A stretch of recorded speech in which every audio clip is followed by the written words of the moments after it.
Hi everyone, I'm Casey Uhlenhout. I'm a program manager on the .NET team here at Microsoft. And I'm Allison Buchholz-Al, and I'm also a program manager, but on the Visual Studio platform team. Yeah, thanks for joining us. We're about to give you a whirlwind tour of everything that's come out, well, not everything, but most things that have come out since Visual Studio 2017 RTW'd. And for those of you who didn't know this, which hopefully you do, Visual Studio 2017 version 15.7 just released on Monday, and 15.8 preview 1 came out as well. So we're going to, in this talk, go through a ton of things that have happened since Visual Studio 2017 first released all the way up to 15.8 preview 1. Cool. And to set the stage, we just want to share with you guys sort of 3 of our top goals that we've really been focusing on as a team for the past year. We believe that every developer should be productive in Visual Studio right away. You shouldn't have to download extra extensions to get those basic things that you need and love to be productive. Performance has been a key priority. Every second that you spend dealing with a crash or a hang is a second away from really building the important software that you're working on. And we have really tried to make sure that performance is better than ever in these latest releases. And finally, in our industry, it's been a worldwide industry, and more increasingly, people are working with people across the room, across the campus, maybe even across different countries. And so how we empower you to collaborate seamlessly will only become more important as time moves on. So what are we showing you today? Honestly, it's a bunch of demos. We're not lying there. It's going to be demo after demo after demo. But to provide a little bit more context there, here's some general themes that you can look for. We're going to look at how you can navigate and search your code. We're going to look at code style enforcement, improvements around testing and debugging. Again, collaboration is key here. And finally, we're going to look at refactorings, code fixes, and things that we've added to the editor and Intellisense. We're going to try and leave time for some Q&A at the end, but Casey and I will be around afterwards, so feel free to come talk to us if we happen to run over a little bit. So, Casey. Yeah, as Allison was saying, both Allison and I and our teams have been reaching out to tons of developers, even maybe some of you in the audience, about how we can improve your productivity. And from these talks, we discovered, well, we kind of already knew, that the #1 priority is performance. And so what have we done in Visual Studio 2017 to improve performance? The first thing we've done is we've completely changed how we do solution load to make it a ton faster. So in this video, we're going to show what solution load looks like for the Roslyn solution, which the Roslyn solution has over 160 projects in it. It's over 1 million lines of code. On the left, I believe that's your left, we're going to show 15.0, so what just came out a year ago. And on the right, we're going to show what just came out in 15.7 for solution load times. And as we continue, the right-hand side in 15.7, which just came out Monday, it's going to load this huge solution in 15 seconds, which is 4.5 times faster than it was when we first launched Visual Studio 2017. So we're really serious about performance. We even have flown out to some of our customers and worked with them on site to figure out how we can improve performance. All right, so now that we have done that, let's go. All right. Corgis. Sorry, to me. one moment, please. All right, guys, we've got some really cool AV setup here, so give me 1 second to figure this out. Stay cool, guys. Yeah, so when you're doing some really cool stuff like us, we'll be merging our screens later live. It requires the use of this awesome thing called an Elgato. And I think yeah, just share that. Can you flip over to it? All right, and Perfect. here we are. All right, so on the same theme of performance, what's another thing that we have done? I'm going to open up the solution I have right here. It's an Alexa skill I wrote. It helps me figure out when the bus comes in the morning so I can get to work. And as I open the Test Explorer, we've vastly improved unit test discovery in Visual 2017, especially in 15.6. I almost can't even demo it enough, sorry. But it basically loaded, if you saw really quickly in Test Explorer, it loaded over 5,000 tests in seconds, which is way faster than unit test discovery has ever been. And so we're super excited and we're like really serious about improving performance in Visual Studio 2017, and we want to know if you have issues with performance, and we'll show you links later where you can come out and reach to us if you're not having good performance in Visual Studio. The other thing you're probably noticing here is that Test Explorer looks a little bit different. And what we've done is we've added a hierarchy view in here where you can organize your unit tests by project, namespace, and then class. And this allows you to figure out which set of tests you need to run and organize them a bit better. It's one of the top requests you will have asked besides unit test performance for us to do in the Test Explorer. I'm just going to right-click and go ahead and run the test in this class. As I do this, we also have added responsive icons in the Test Explorer, so you can see as tests were pending, they turn into little clocks. If you have a long-running test, it will become a swirly, I don't even know what to call it, a swirly circle. To let you know that that's a long-running test and that's continuing to run as your other tests have returned results. So you can identify what those long-running tests are. Huge bummer. Looks like I have 2 failing tests here. So I'm just going to double-click on the first one and see what's going on. Nothing's obvious, so I'm just going to right-click anywhere inside this test and debug it.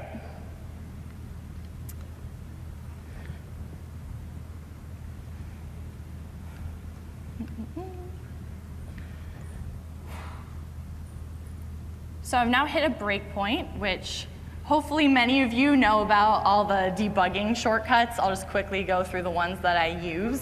F10 is step over, so you can just continue to step over lines. As I debug, per usual in Visual Studio, you can hover over things and see what their values are. And as I hover over, you may notice that there is this green play button here. This is run to click. It's a new feature we added in Visual Studio 2017. Run to click lets you, if you have your hand on the mouse already and you want to run your execution to this point, you can, rather than having to pull the instruction pointer or find where it is, you can just click and it's going to run your execution to there. Now that I'm here, I'm going to see I have this method call to external library. So Bus Helper is an external library. I can confirm that by jumping over to Solution Explorer. Over here, I can look under my dependencies node, and under NuGet, I can zoom in here to show you, but Bus Helpers is one of my dependencies that I have. And what if something in my test is failing because of this external library? Like, what if it's happening inside this external library? Or what if I even want to figure out what's going on in here? Like, what does convert milliseconds to UTC, which I did name that pretty nicely, I think. But just in case you're like, oh, she probably did some crazy stuff in there, how do I find out what's inside? And in Visual Studio 2017 version 15.6, we worked with the ILSpy team to build in the ILSpy decompiler. So now you can use go to definition, which F12 is here, and it will decompile your source code, or this external source, to show you not only method signatures, but now method bodies. So now I can see all my method body in here, see how it's implemented.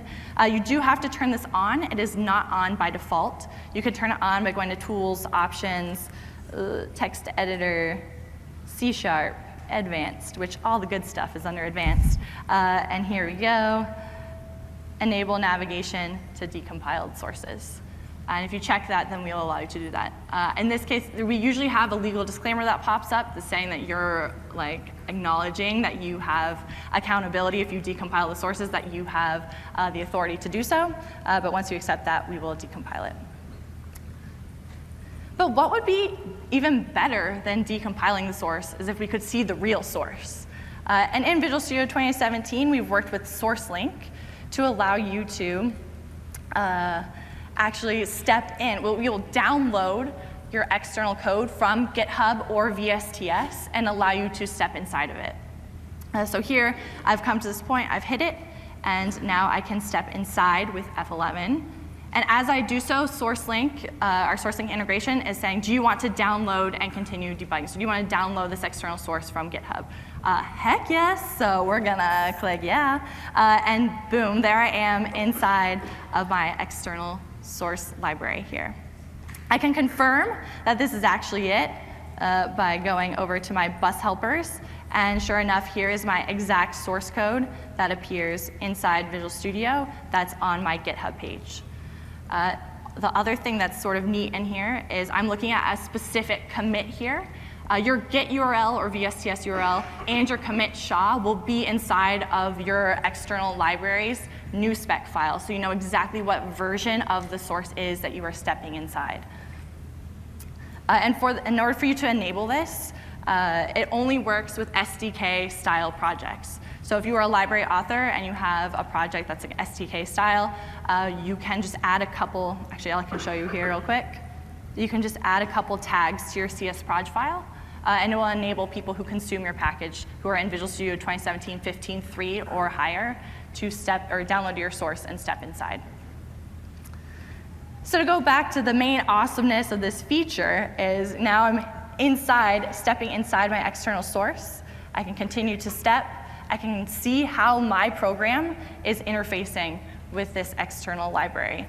And so I can hover over, see what values are in different locations, and I can actually confirm that, nothing is going wrong in here. So I'm just gonna keep on stepping. And so as I keep on stepping, trying to figure out why this test is failing, I hover over my total minutes, and I can see that, whoa, I didn't round. Oh, I missed that zoom. But you can just tell like how long that is. Yeah, so I'm expecting a rounded number. I didn't round, so let's just quickly fix this. Gonna come in here, map.round, delta dot total minutes, then come down here, give it my rounded, which I misspelled that, which is a bummer. And we also offer this neat refactoring. Oh, bummer, I have to learn how to zoom better. Let's see, control dot will access this, come down here. Oh, Jesus, okay. Well, hopefully you can see in the back, but if not, apologies. It's saying that I can now, it's gonna offer to spell check my variables that I have already in my document. So it knows that I have something that's similar to rounded, and it's gonna offer to change that for me. So now it's spelled correctly. Now I'm gonna do as traditionally we do, and I'm just gonna go back to my Test Explorer and run that test I knew was failing to see if it's now passing after making this change. And again, we should see those responsive icons letting me know that test is pending a run, or that it's running, and sure enough, it's gonna update and show that the test is now passing. A subtle but important thing to notice here is that usually Test Explorer, when it was just the long list, it would show all of your failed tests at the top and then have your passing ones at the bottom. And you all, when we reached out to you all about this, said, oh, you hated that because you would have looked at that test, it would have passed, and it would have jumped somewhere else in the list, and you would have lost track of it.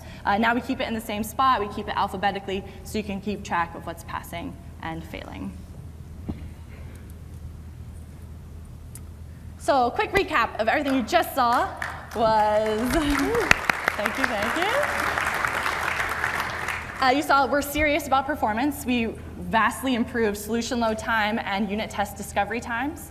We enabled navigation to decompiled sources, so we partnered with the ILSpy team. We're still continuing to work with them to build in that decompiler so that you can see not just method signatures, but also method bodies now.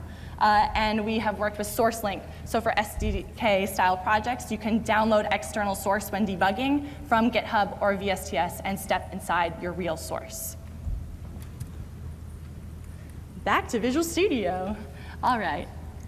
So I still have a test failing. So again, gonna double click on this, figure out what's going on. But today's my lucky day because I can look at CodeLens and see that Allison touched this last. So rather than owning up and trying to figure out what this is, I'm just gonna call up Allison and see if she'll help me debug it. Allison. Hey Casey, what's up? I have a test failing in here. It looks like you added it, so can you help me debug through this, please? All right, I can definitely give it a shot. I haven't quite come into work yet. You sort of caught me during breakfast, but thankfully I have my personal laptop and I've got VS Code on it. So why don't we go ahead and start a live share session so that I don't have to set up my Visual Studio with all the proper workloads and things. Go ahead and click that share button in the top right-hand corner of Visual Studio. Grab that link and send it to me on Teams. How did you know it was me, by the way? You know, I looked at Handy Dandy Code Lens. It let me know it was you. Awesome. Well, I don't know if you know or these lovely people know, but we're actually allowing Code Lens to be publicly extensible in the coming months. We've heard a lot of feedback from many of you that you'd like to add different source control integration to Code Lens, so we're actually opening that up to allow you guys to do that. As well, with this change, we are porting the references lens down into community. So for community members, you'll also be able to take advantage of the references code lens coming soon. So what Casey did in the background here, if you let me switch this over through the magic of that cool AV setup I had to deal with earlier. We're opening VS Code here. So Casey is in the office working on Visual Studio. I'm actually working in VS Code. And as I mentioned before, I don't have any of the environment settings or the enlistments. I don't have the same workloads installed that she does because I don't have workloads. Visual Studio. Yeah, I don't even have Visual Studio on here. But the great thing about LiveShare, it's going to allow me to look at her entire project context. It's going to let me navigate independently, edit code, debug, all of those great things that we would normally do in a debugging session with our teammates, but from the comfort of my own tools. So I'm actually going to split this to a merge split screen here so that you guys can follow along with what's going on both my screen and Casey's screen. Ta-da! Let me make a few adjustments so that you can see everything. How we are. Pop. I'm on I know. Oh, wait, no. Yeah, am I on your right? I'm on Yeah, your right? Yeah, we're good. Cool, We're good. So, happy accident. happy accidents. If only Bob Ross were here. So, as you see here, Casey was working around. I seem to have lost her, so I'm just going to follow her so that she can explain to me what's going on. So, Casey, I see that you're in test get arrivals null. You've highlighted that. Is this just the test that's failing? Yeah, this is the test that you added. I got no idea what's going on. Okay, all right, let's see what's going on here. So just like I would in Visual Studio or VS Code, I'm gonna go ahead and hit F12 here to go to definitions for this get arrivals time. I'm gonna wrap this so that we can read it a little easier. And as we see here, we already have a breakpoint here. With LiveShare, I can both remove and re-add breakpoints as I'd like so that I don't have to tell Casey, oh, add a breakpoint at this line. As you see, I don't have line numbers, so that would be sort of hard. So now that we've added our breakpoint, why don't we go ahead and start debugging to figure out what's going on, Casey? Debugging session started. Yeah, so as you can see, the debugging session has started on Casey's machine. Almost immediately on my VS Code instance, you'll see we get our locals, our watch, our call stack. I'm going to go ahead and close those so that we get a little more real estate. As well, we've got these quick actions for debugging up here on the top. So as I scroll down, and let me might just want follow to find me. Casey, because she's where we'd like to be. We can step over, we can step into, we can keep stepping as much as we'd like. And lo and behold, I also get the exception helper that shows up in VS Code, even though everything is running on Casey's machine. She gets it, I get it, everyone's happy. We've added this new exception helper in Visual Studio 2017 so that you don't have to dig through all your exception dialogues, figure out where to set the right breakpoint so that you can see what caused this exception. We show the important things, as Casey said, right there. So we know that our variable lat was in fact null. So now that we know what's wrong, let's go ahead and fix this. Casey, can you turn on live unit testing for me? I know that you have a tendency to search around for your tests and run them individually, and I really think live unit testing is going to help you out here. For those of you who aren't familiar with live unit testing, it's a great way to be able to not have to hunt around for your test to run. It's actually going to figure out which tests are affected by changes in your code base choose that selection of tests and run them in the background automatically for you. You'll see on Casey's screen here, we actually have 3 different icons that are now showing up in the left-hand margin of her screen. You've got that red X, which indicates that this line of code has at least one failing test. If you see here, as you click on it, it will actually tell you all of the tests that cover that line of code and which one is failing. The green check indicates that all of them are passing. In this case, we also have that clock icon because she's running more tests in the background. And finally, that blue dash, which indicates that this line of code isn't covered by any tests at all. So it might be best practice to go back and add something at some point, Casey. This is why I don't live share with Allison. She just tells me to write more tests. It's a good thing. Cool. So now that we have live unit testing set up, you'll be able to see in pretty much real time if these changes are actually helping you or hurting you. So I'm going to go ahead and add a nice null check in here. And we're just going to use string. Great thing about live share as well is we actually use remote language services in order to propagate things like Intellisense. So again, I don't have any of the same workloads that Casey has, and yet I'm still getting Intellisense to help me out here. So we'll do string dot. And another interesting thing, for those of you who saw the Future of VS talk earlier this week on Monday, these little stars in the corner and right here for Intellisense indicate that Casey also has the Visual Studio IntelliCode extension installed, which I do not, but I'm still benefiting from everything that Casey's got on her machine. So I could continue to type. We'll talk more about IntelliCode in a sec. Yeah, so hang tight. So I could continue to type this all out, but I'm actually going to take a shortcut because I like to work smarter, not harder. So I'm going to go up here to lat, which we know is null. You should notice that we have that little light bulb pop up. With control dot, you'll see that I can easily add a null check. This is just the first of many refactorings that we've added, and we're adding more and more all the time. We'll take you on sort of a tour de source later on of the latest and greatest refactorings, but this is the first one. So you'll notice I added the null check there, and it showed up on Casey's screen. I added the second one here, and without even having to save my file, you should have noticed that live unit testing realized which tests were affected. It's running them in the background, and now it actually shows that all of Casey's tests are passing for Allison, this portion of code. Fixed all my problems. Thanks, Allison.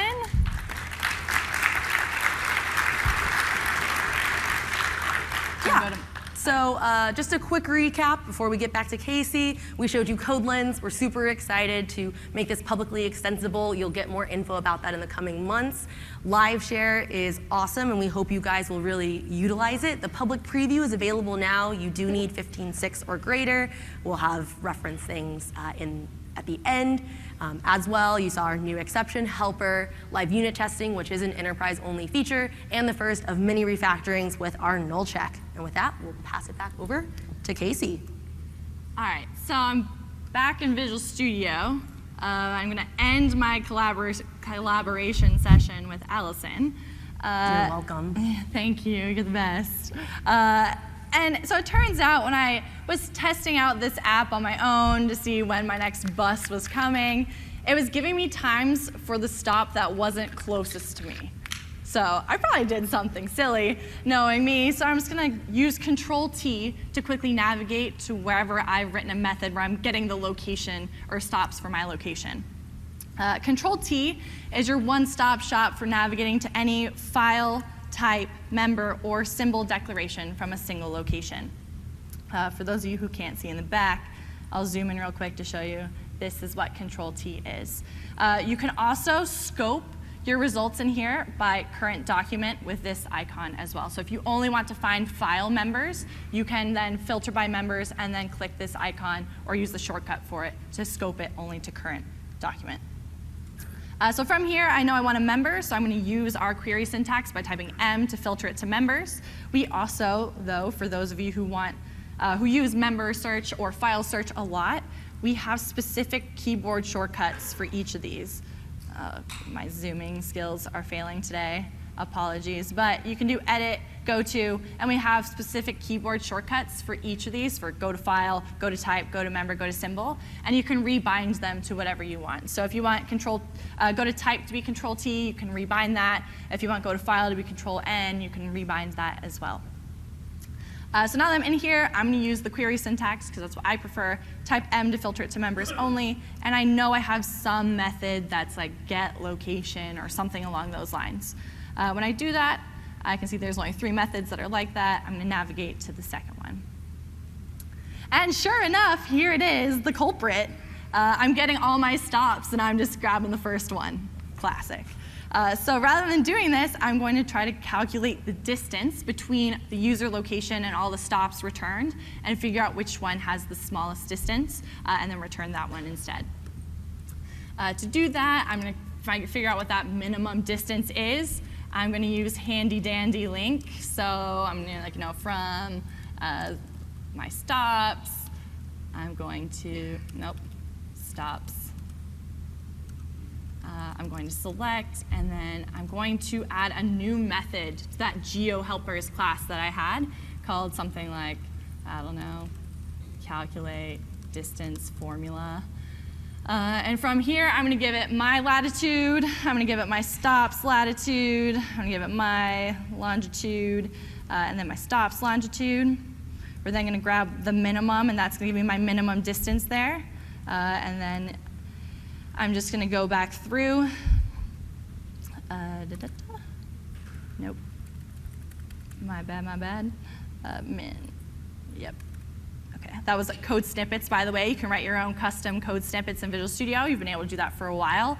So I wrote my own, so you don't have to watch me go back through every stop and then see which one had that minimum distance in it.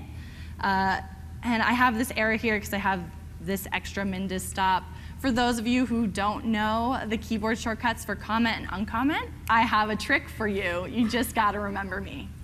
So my name is Casey, and the shortcut for commenting is Control-KC, which is my name. And my full name is Casey Uhlenhout, which is KU, and conveniently, my initials are uncomment, so Control-KU will uncomment the line. I swear I did not do that. It just happened that way. But should you have trouble remembering, you just gotta remember me. Okay, so now I'm here. I'm gonna come down to calculate distance formula because I have a squiggle. You'll notice the light bulb has a little red X on it. We've changed the icons based on feedback that we've gotten from you all. It turns out when we showed light bulbs, we turned it on for whenever there's a refactoring or a code fix available, you would see it. Which then, change method signature is available on every method signature. And so people were like, oh, well, the light bulb to me meant this was something I needed to fix now, whereas change method signature is something I can do at any point in time. And so to communicate this to you all, we've used the light bulb to mean it will fix a code fix at the warning or suggestion level. The light bulb with the red X means it'll fix an error. And then we have a screwdriver, which some people think looks like a paintbrush. Either or will show you where refactorings are available. So again, control dot is the single thing that you can use for all of those. I'm going to generate this method. For those of you who use productivity power tools, I'm here for you. You can now press Control, and we will make anything into a hyperlink, and you can click to go to definition. So if your hand's already on the mouse, you can now click Control, click, and we'll take you to go to definition. You don't have to take your hand back off to F12 or anything. Or if you're bizarre like me, once the hand is on the mouse, you can't cross over with the left hand to hit F12. It's only a right hand action. So if that's you, we got you covered. So for those of you who are cringing right now because my arguments are sort of crazy like this, we will now, you can always do that change method signature. So you can see I have the little paintbrush screwdriver icon here. I can access that for refactoring, and now I can put my 2 string pairs together and then my other one together as well. This should be a double. I messed something up, but that's all right. I'll fix it in a sec. Now that I'm in here, it's time to channel my inner middle schooler and do the distance formula.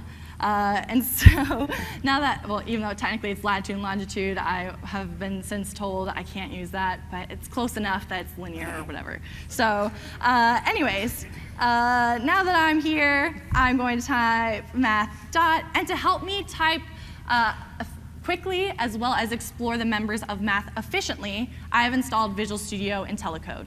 Visual Studio IntelliCode is our first foray into answering how can AI-assisted technology help us improve developer productivity. And so what we've done here is I have the IntelliCode extension, which currently enhances completion. And in completion, you'll notice that there's now these 5 starred items. And these represent recommendations from our machine learning model on what we think you want to use in your current context. And so it is extremely contextual based. So you'll see here I have this sorting. If I were to make just a small change to my context, like make this from var into a double, now when I dot off math, I'm going to get an entirely different order of my members here. So if I zoom back in to show you, now square root is at the top. So it's extremely contextual based to help you find what you need faster. So sure enough, I do need the square root. And then as I dot off math again, it's just going to try to get more, or it's going to get more and more accurate as you continue typing. So here, what I wanted was second because I need to square something. And then now as I do the double, it now knows the only option here in my context. So inside of a power call, inside of a square root, the only thing that you would dot off double and get in this context based off what we know is parse, which is correct. So I'm now going to parse. And we even go the next step in IntelliCode, and we will resort your, we will resort your overload info here to show the most popular, most recommended based on your context, overload first. So it's telling me, here I have, oh, nope, okay, let's try that again. Control KP, by the way, triggers parameter info, if you were wondering. Now zoom back in, click. Now, if I come here, we can see that there's 4 overloads of parse, and IntelliCode right here is telling me that this is the one with the string argument. It's probably what most people use in this context, which is correct here. And so it just gets more and more accurate as you go. So we're going to subtract this, square this, come back down. And now as I do that second call to math, it knows once I've done one power call, I probably want power again next. So again, power moved from the second item to the top. And so again, the more and more context you have, the more and more accurate this is getting.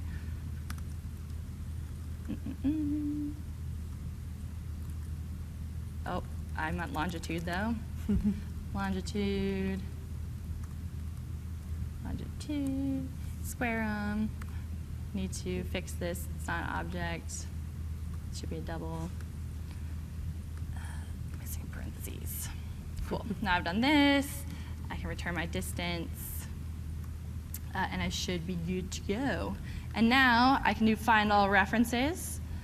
And you may know that find all references is now different now. Rather than being a plain text list of my references, we've now colorized it.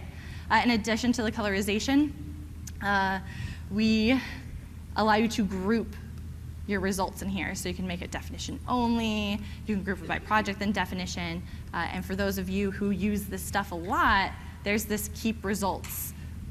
So if you're doing a big refactoring where you need to keep those final references results while doing other final references operations, we won't override those anymore. You can now keep this open as a tab and continue to do other final references as you go. Now, oh, this is why. I sent in the wrong things here, guys. Yeah, okay. All right, so now that I've gone here, I'm going to show one of the top requested refactorings from you guys. So as I selected this, here we go. I'm going to convert this to a for each loop. All right, so a ton of people have asked for the ability to convert a link query to a for each, vice versa. This whole family convert link queries, link methods, because link is difficult for people to learn, especially if you're new to C#. It's also difficult to debug, people have been asking for this forever, and we're happy to announce we've started working on all of them. So this is the first one that we've done in Visual Studio 2017 15.8 Preview 1. You can now convert link query or link query expressions into for each loops. And so I can do that here. Now that I've done that, I'm going to notice that I'm calling GeoCode Helpers twice here. So I'm going through calculating all my distances twice. Wouldn't it be great if instead in this for each loop, if I had the index, and then I could return the index of the stop that had the minimum distance maybe later. But how do I go from a for loop to a for each loop? Or for each to a for loop? Well, now with control dot, I can convert my for each to a for, and now I have access to an index to continue using that later. For those of you who went to Mads and Dustin's C# talk yesterday, what I'm doing next should not be unfamiliar, where now instead of returning just the distance, I'm going to return my index as well. I'm going to come up here and do that. So do this. I'm going to name them. Now as I come back down here, oops, sorry guys, a little laggy. Now as I come here, I'm going to do order by instead, because now I have a list of, or an enumerable of tuples that have the index of my stop and the distance. So now I'm going to give this a func. I'm going to order it by the distance. And then I'm just going to grab the first one. Now that I've done that, I can delete all this mumbo jumbo and just get the index of that stop that was at the min. And voila, now you've seen how you can use these refactorings to continue to move through your code and change it around as you go.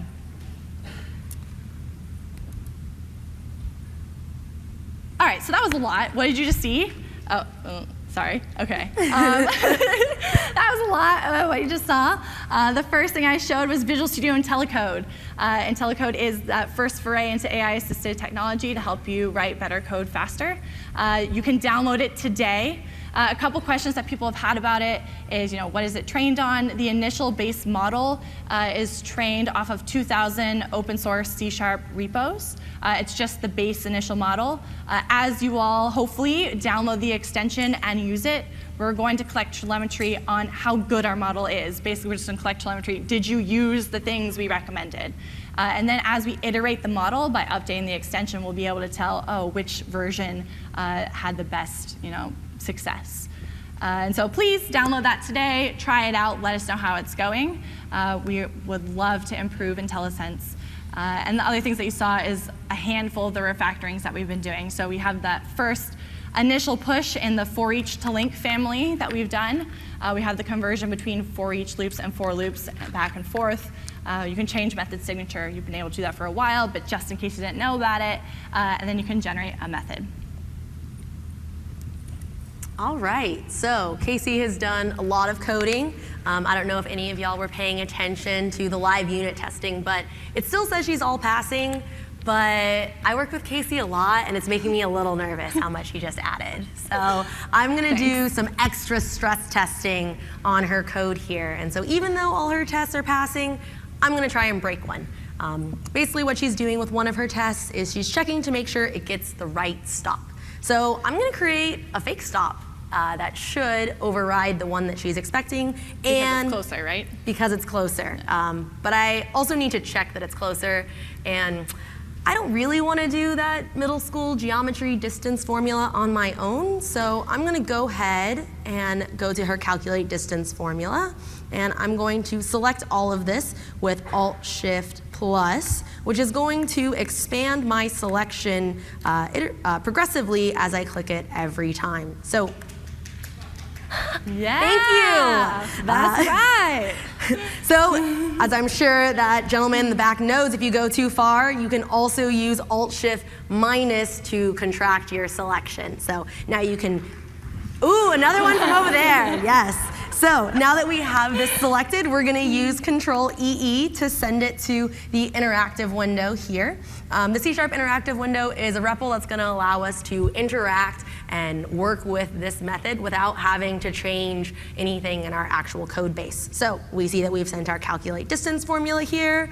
I'm going to grab some latitude and longitudes, both of the convention center where we are, the original stop that Casey expected, and my new stop latitude and longitude. So by pasting those in and hitting enter, it recognizes those, and we're going to go ahead and start testing to make sure that my stop is, or the new stop rather, is closer than Casey's stop. So we're going to go for convention center. As you notice, distance called method. Oh, method first. Thank you. I got you. I give Casey's a hard time, but she is pretty great to work with. So we're going to calculate our distance formula here. You'll notice that we actually have Intellisense in the C# interactive window as well. And what's even cooler is it's not just the suggestions, we also allow you to filter here. So you have the full capability of Intellisense, not only within the editor, but within the C# interactive window. So let me get back here. And with control space, for those of you who have ever gotten rid of Intellisense accidentally, control space will just bring it right back for you. So calculate distance formula, and we're going to do convention center dot lat, convention center dot lon, my stop dot lat, and my stop dot lon. At this point, if I were at the end of this statement, I could just press enter, but because I still have this parentheses at the end, I'm going to use control enter to force submission. So we get this great distance here of about 0.002. I'm not sure what the units are on that, but we're going to work with it. I could sit here and retype everything I just did, but with new stop, but instead I'm going to use Alt up to just use the history of my interactive window. So now I can just go back and edit new stop. And again, since I'm in the middle, I'll do control enter. And in fact, it looks like the latitude and longitudes that I want to put into my fake stop are in fact closer and should ideally make your test fail. So we're going to use control T to navigate to our stops for location. Again, we have camel case matching in our go-to. So we're going to go ahead and hit enter. Let me clear this out. And here we just have a list of JSON objects representing our different stops. I'm going to go ahead and grab this fake stop that I created earlier today. And I'm just going to go ahead and paste it into the file here. Now, unfortunately, it looks like we have some escape characters that made their way in. Really unfortunate. I could go through and delete them one by one, but I'm actually going to leverage some of our new support that's coming, that is multi-caret selection and carets. So I'm going to select the quotation mark and backslash. What I'm going to do now is with AltShift Insert, pro tip for keyboard user or laptop users, make sure to turn your function key off. This has gotten me every time. So if you'll give it a second. See at the bottom, it's finding the substring. Yeah. So remember to turn your function key off before you attempt this. So take two, with AltShift Insert, it's going to match and add a selection and caret at every matching place. So as I continually hit AltShift Insert is going to add these selections here. And with a single keystroke, they're all gone. If I decide to go back and I want to edit these fields, I can even add new test appending like that. With Control Z, it's all undone. So we're going to take escape to go back just to our single. I'm going to go to the end and grab these last two escape characters. And again, I could go through AltShift Insert and progressively add them one by one. Or because I'm really sure that this character combination shouldn't be anywhere in this file, I'm going to go for Control Insert, and it's going to grab all of them at once. So again, with one keystroke of delete, they are all gone. You don't have to go to VS Code to do this anymore. I know. It's in VS, yeah. Just for the one last little shortcut that's coming, we did take the key binding of AltClick to be able to add cursors wherever you'd like. So for example, I could add one here and here and here. And again, if I were to start typing, they would all work just like that. So now that I have this fake stop in here, we have one, but maybe you want to create multiple fake stops. We're going to go ahead and I want to actually grab this longitude for use later in my next fake stop. Did you just copy it? I did copy it. I copied it. And so I'm going to do Alt-Shift+ to grab this object again. And instead of copying and pasting, I'm just going to use Control-D to duplicate that, add a comma here. And then that longitude that I grabbed earlier, I'm just going to paste in right there. So with Control D, I can actually duplicate my selection, and it won't override my what I've copied before, what's in my clipboard, so that it's saved for what I'd like to do after a duplication. And you can do it for a single line as well, right? Yes, I can do it for a single line. So as you see here, maybe I want a bunch of location types or route IDs. If I just put my cursor on that line, we can do Control D as many times as we'd like. I'll go ahead and undo those. And then if we go back to the GeoCode helpers, or actually, let me go back to the unit tests that Casey has. As we scroll up, we see that it's triggering a run of her tests, and lo and behold, I've broken everything. No. Cool. So now that I'm extra sure that her things work correctly, I'm going to go ahead. You want to show how you know it's the failed result? Sorry.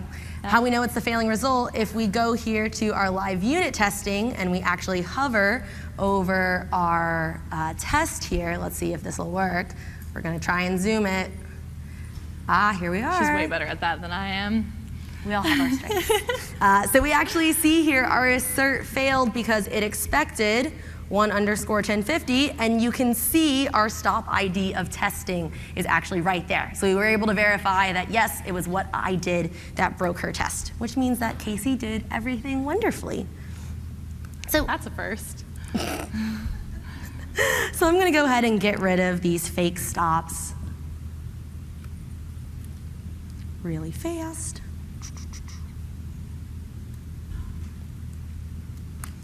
Get rid of those so that Casey's code will work properly as we expect.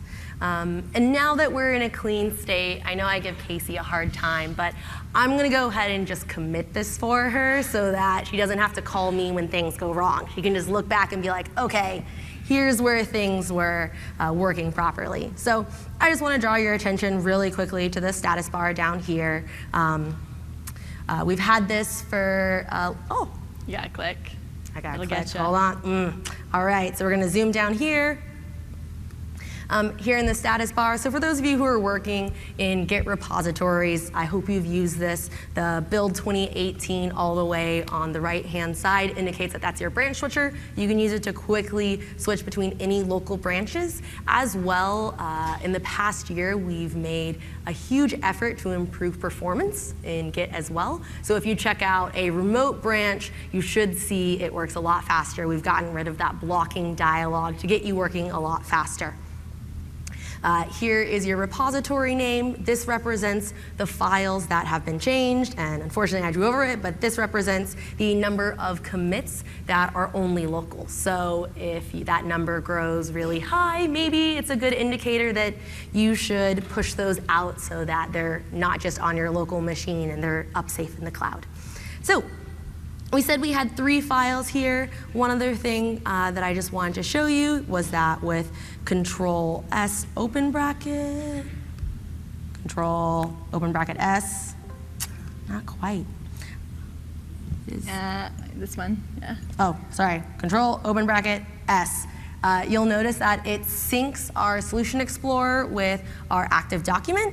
Unit test was one of the things we had changed, and you'll see that it has this red check mark by it. You'll see that 3 things in our Solution Explorer actually have this red check mark. So besides just our little glyph down here that represents the number of files changed, you can also keep track of that with your Solution Explorer. If you decide to click that little pencil, it'll take you directly to the changes page in Team Explorer, and I'm just going to go ahead and make a commit here so that Casey will always have a reference point.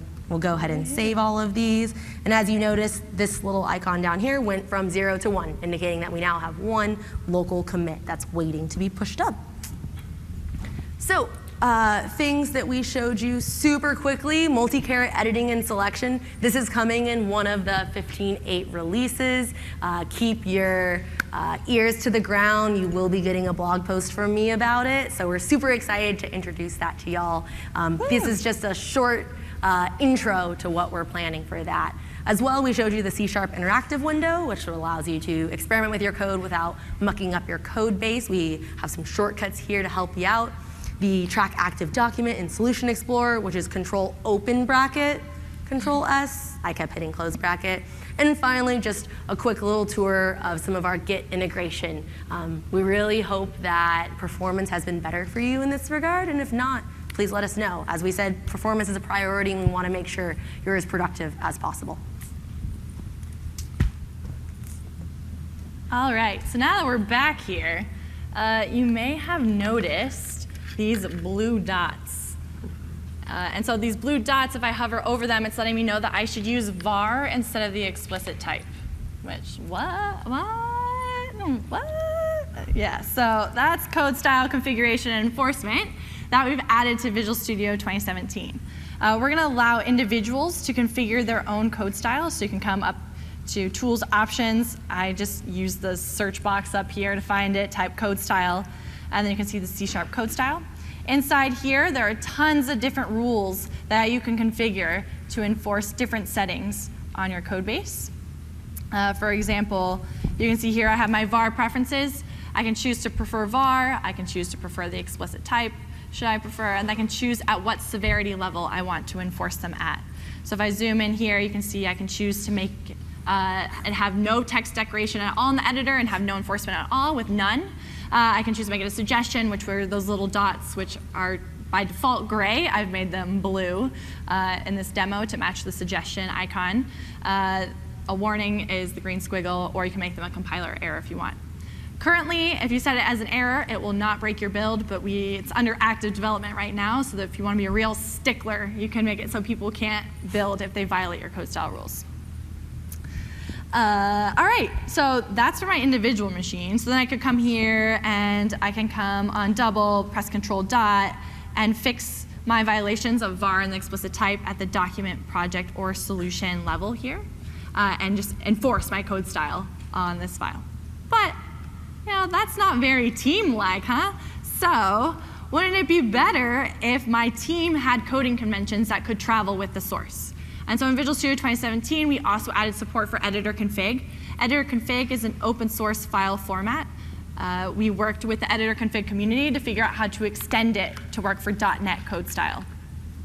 And so when we did that, you can now see we have all of these .NET code style rules that will exist in an editor config file.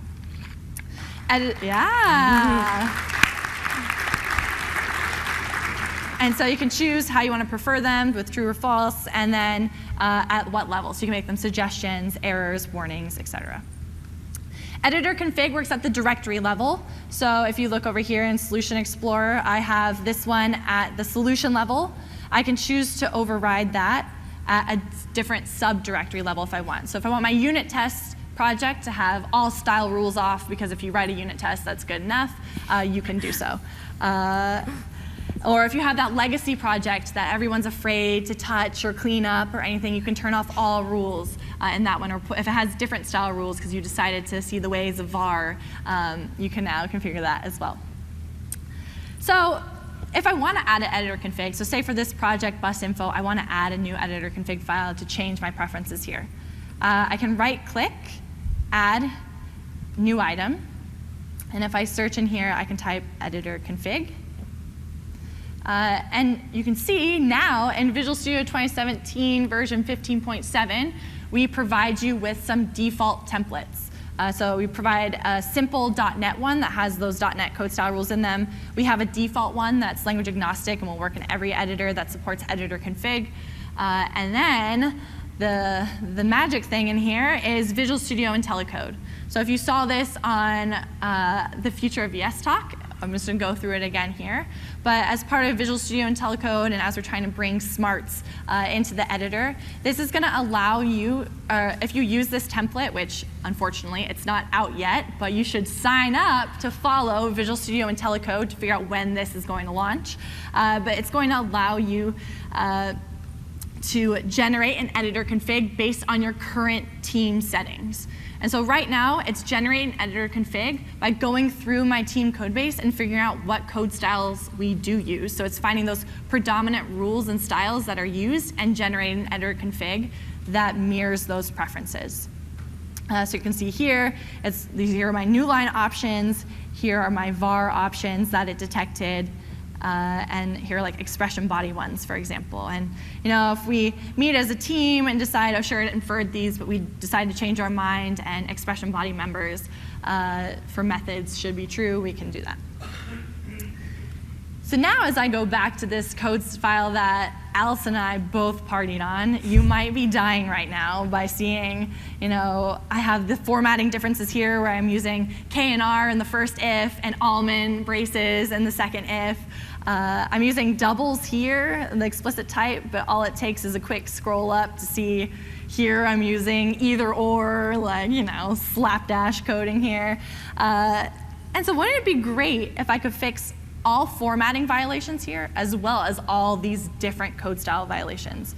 And so I can open the error list to really drive this home. And so if I come to, I can filter, by the way, fun stuff. You can filter your error list to different scopes, so I can show only the errors in my current document. As I come in here, you can see I have violations of all different shapes and sizes here. And so what we're working on right now, which I'm going to show you a prototype of, is one-click code cleanup.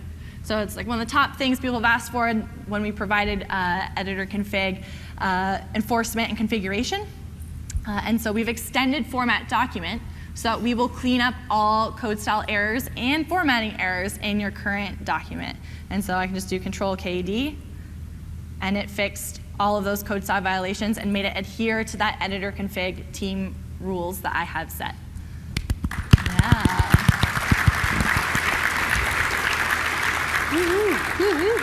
And so now it's like so much nicer to read because now it's all consistently formatted rather than being all over the place. And so yeah, that was something we're working on. It's not out yet, but that one-click code cleanup is, you just saw it in the prototype stages, so hopefully, fingers crossed, coming soon. Oh, yep, here we go. All right, so what did you just see? You just saw you can configure code style on your individual machine by going to the Tools Options page for it. That will only work locally. If you want to configure it for your team, you can use an editor config file. Editor config, again, works at the directory level, so you can put it at your solution directory to enforce it to all projects within there, or you can change it at different project level directories to have different ones across your code base. We're working on, so right now, format document only fixes formatting issues. We're working on a prototype where we will extend this to fix all your code style violations as well. So stay tuned for that. Right. Back to Casey's machine. All right. So I know I mentioned earlier we were going to take you on what I'm calling the tour de source. This is just going to be a quick grab bag of some of our latest and greatest refactoring. So as Casey said before, one of the top asks we get from you guys is to add more and more refactoring. So I'm going to take you guys on a quick tour of some of our favorites that we've introduced in the past year. So let's go. And some of the top ones you all have asked for. Yeah. So first thing we're going to do is we know that you like to use these suggestions and refactorings to get to know new language features. So I'm going to go ahead and go to get arrivals here with this test. And we'll notice we have this suggestion right here with control dot. We're just going to control dot everything. You'll see that we can actually use a collection initialization. That's a tongue twister. To use this new language feature to actually use collection initialization. So that's all fixed. We're also going to head over to our get arrival times. I know all these things just off the top of my head. I'm sure you would look through these as you're going through your code base. But as Casey mentioned earlier, we have this great tuple, which is in C#7. Down here, you'll notice that we have item 1 and item 2.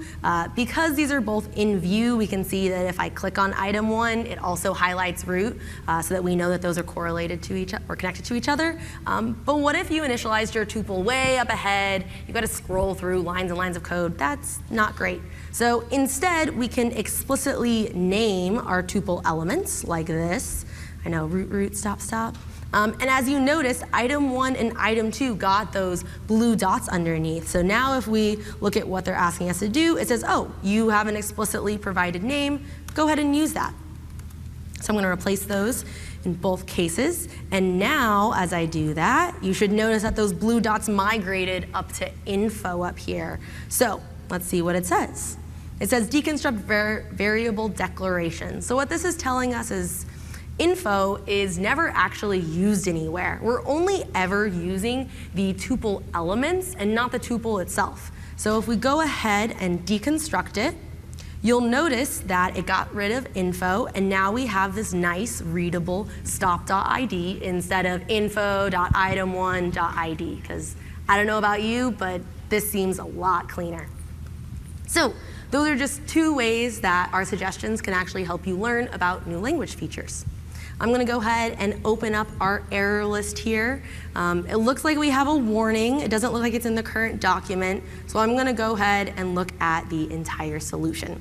We'll see here that we actually have unreachable code detected, which I'm going to double click on to navigate to. And we'll notice that this line here is slightly grayed out. This is our indication in the context of the editor to also let you know which lines of code are unreachable. So in this case, I'm not sure what Casey was expecting here, but she's never going to see this log. So I was wondering why I never saw that line. Yeah. Now I know. Yeah, so with Control Dot, we can easily just remove that. Hope you didn't need that for real, Casey. As we continue onwards and upwards through this file, we have this if, else, if. Again, not really sure what Casey's doing here. I'm going to see what we can do, and we can convert it to a switch, which I think will make it a lot easier to understand just what in the world Casey was trying to do here. As we move through, she's just returning this empty string, so I'm not sure she knew what she was doing either, but it's okay. We'll fill it in. Again, we still have this light bulb, so I'm just going to Control Dot again, and you'll notice that we actually have the capability to add missing cases. HTTP status code has a ton of them, so maybe we don't want to utilize it at this point. But for enums that have fewer members, this is a really great way to make sure you're covering all your bases or cases. So there's that. As we continue moving forward, let me scroll over so we can get this into view. We notice that string.format also has some suggestion, and we can convert to interpolated string. For those of you who have worked with this, even after you have 2 or 3 variables to add in here, it can get really annoying to sort of match up where they're going to be in your string. So instead, we can convert to interpolated so that we know exactly where code is going to be within that string. Casey has another one here that we're going to fix. And as we continue moving upwards. Upwards and onwards. Upwards and onwards. You'll see that right here, it's a little hard to see because of the underscore, but we have a suggestion here. We can add accessibility modifiers. Most of the things here have that explicitly done, so let's go ahead and add a private as we move up. Control Dot, we can add a read-only modifier because we understand that this field is only ever read, it's never changed. And for this one, we can actually order our modifiers. So this goes back to sort of that team conventions.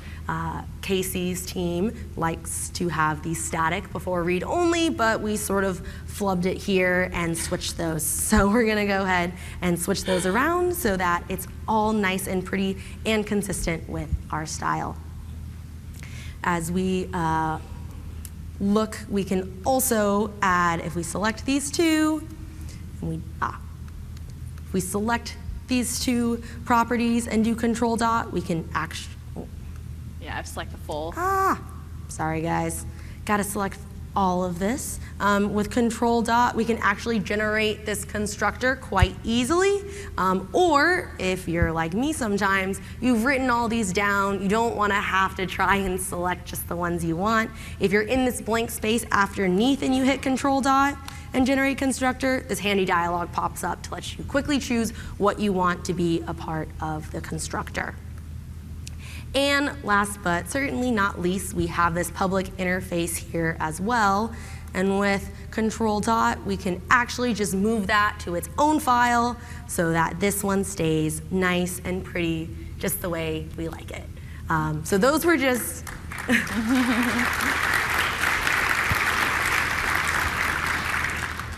those were just a few of the refactorings that we've added for you. Those were some of the most popular ones that we've heard from the community that were really important to add. We're adding more and more and more every release. So reach out to us.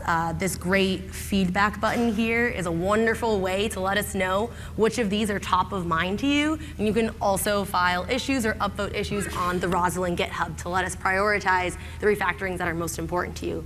And I realized looking ahead at my slide that I have one more thing to show you. We actually also have variable name suggestions. So if I go here, oh boy, haha. So if we add one more parameter here, for example, if I want to add a list of addresses, you'll notice. Add your using. Oh, got to add my using, control dot. See, it's helping me out here. So now that I have address, you'll notice that it should automatically suggest a name of addresses, which, you want to zoom? oh, let me zoom in here for y'all in the back. You'll notice it suggested addresses, which, okay, kind of cool. It just added an ES at the end.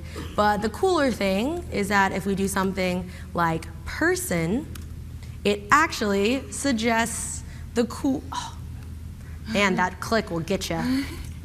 So if we zoom here, you'll actually notice that it's smart. It utilizes the humanizer open source to actually pluralize it in the weird English way that is people. So hopefully that can help you out. All right, and with that, as we said, we have many refactorings coming more and more often, but Casey's gonna show you how you can get your hands dirty with actually creating your own. Awesome. All right, so as Allison showed, a bunch of those refactorings, and in fact, a lot of the ones she just showed were contributed by like you all, by community members. The Rosalind repo, or the Rosalind project, which is the open source project where we re-architected the C# and Visual Basic compiler, is open source. And as part of that re-architecture, we provided an open source API over the compiler. So anyone could write their own code-focused tool or technology. And so people have worked with us and gotten those refactorings built in because they were so important to them. If you don't want to do that, which makes sense, you can come and report a problem or provide a suggestion up here via, oh, come on. Oh, well, Allison's way better than me. But there's this, next to the flag, there's the send feedback figure. Just click that person and send us that suggestion. Or go to the Rosalind repo and file it there. Casey and I guarantee that we personally help go through the feedback that comes through that tool. So it's not just a black hole. It's a good way to get us. All right, so in here, you may have noticed as Allison was just going through my file and slaughtering me in cleanup, that I'm guilty as charged of debugging by logging. And before committing this, because I have a ton of log lines in here, like a ton, I probably want to remove them all. Instead of like removing all of them or filing a bug on the Rosalind repo to write something to remove all of these, you can use our APIs to write your own analyzer here. And writing an analyzer is super easy. I know it seems intense because it's like compiler tech, et cetera. But if I can do it, you can do it. And so here, I've put it up on GitHub, this example exactly. And so you can see. Hold on, 1 second. Sorry, you can't see that. Maybe not. Give us it's just 1 slow. second, guys. You can see my tab. Oh, click it. I can't. You can do it. I can't. I think we're frozen temporarily. Give us 1 second while we try and get this back. Anyways, the whole point is I wrote this analyzer in about 10 lines of code, and the fix was maybe 15 lines of code. And so can I go back to Visual Studio at least in here? No, your screen is unfortunately frozen. All right, let's just We're going to do plug a quick swap. Ready, guys? In 3, 2, 1, and we are live. All right, so, okay. we can just do this now. Okay, so you can see here, this is an analyzer. This whole chunk up here is essentially boilerplate. It's just letting you put all the strings in for what you want to say, like, oh, you should remove this or you should add this. Then we just register a callback here. So I'm looking for invocation expressions. Zoom in so you can see it. And if I do get that, then I'm going to run this callback. And then here's my callback, which did all that diagnostic effort where it's like, oh, you have, we get my semantic info for my invocation expression. We find out it's a method. We get my method name. We see if it's log line. And then we report the diagnostic, which reporting the diagnostic just means you find where it is in the document and you put that squiggle underneath it or the dots underneath it. Once you're there, then you have to write a fix, which the fix is only slightly more complicated. Not really, but OK, you can come here. Again, you have a bunch of boilerplate at the top. I grab that diagnostic information. It's only really complicated here if you have multiple diagnostics that you're reporting at once for one fix, but we only have one, so it's pretty simple. I'm going to have this callback here, and then voila, in 3 lines of code, I'm just going to figure out where that invocation expression is that had that log line. And then I'm just going to get that syntax tree from it, remove that node, return that syntax tree in a new document, and return it. And when I do that, then I can just come back here, which again, that was like 15 lines of code. Nope. Oh, how do you do that? Here. Control dot. Oh, nope. OK, well. She thought I was better, I'm not. Hopefully you can see this, but if not, it's offering to remove my log line, and so I can remove my log lines here. And so this is a custom analyzer that I wrote myself. Sure, it's not like production worthy. We're not going to ship this in Roslyn, but it's enough that I can get productive in 25 lines of code. And so like the light bulb actions are all built in for you. You don't have to do any of that. You just write those couple snippets of analysis, and then you have this. And I can fix it at the document, project, or solution level here. So, and that's, I didn't have to do any extra effort for that. And I can come in here, see the bajillion log lines I have in this file, and fix all of them in this file, and now they're all gone.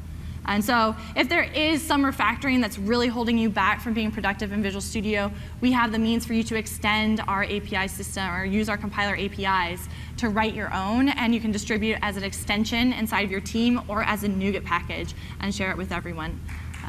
Yeah.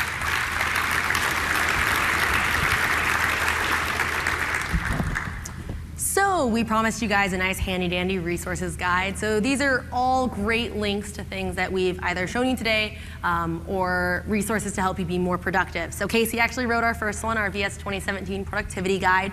You'll find a lot of the things we mentioned today in that document. If you have performance issues, again, we want to hear about them. So please report them through aka.ms/ we're typoing there. There's a /VSPerf there.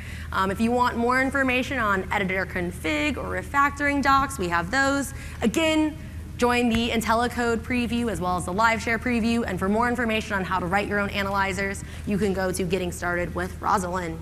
So if nothing else, download Visual Studio 2017. Ideally, it's awesome. Yeah. Use it. Wait, quick show of hands. Who has Visual Studio 2017 installed today? Oh, woo, heck yeah. Yeah. All right, who's on the latest? Who's on 15.7 already? Oh, heck yeah. Yeah, okay, so y'all are gonna have fun. Here's some of our related sessions. These should be up shortly.